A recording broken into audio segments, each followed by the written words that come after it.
Canada is changing how Mexican citizens visit. Now, if you're a Mexican and want to come to Canada, you need to follow new rules. What are the changes? If you already have permission to travel to Canada with an ETA, it might get cancelled unless you also have a work or study permit.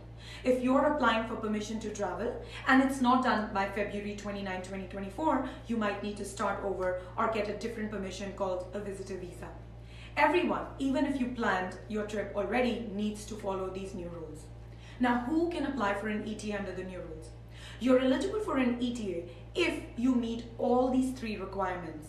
Number one, you're using a valid Mexican passport to fly to Canada or to transit through a Canadian airport to another destination. Two, you're coming to Canada for a short visit, normally for stays up to 6 months. Three, you either have held a Canadian visitor visa in the past 10 years or you currently hold a valid United States non-immigrant visa. How are visitors affected? People visiting Canada temporarily, like tourists or students for a short time, are impacted.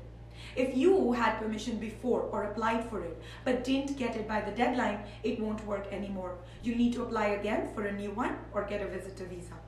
Now, what is it that you need to do? After February 29, 2024, 11:30 p.m.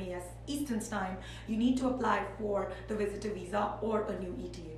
Don't apply too early because that could mess up things.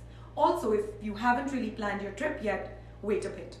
Now, what is the important information is that these new rules apply only if you're flying.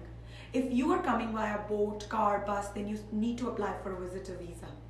Even if you're coming via a cruise ship, you still need a visitor visa.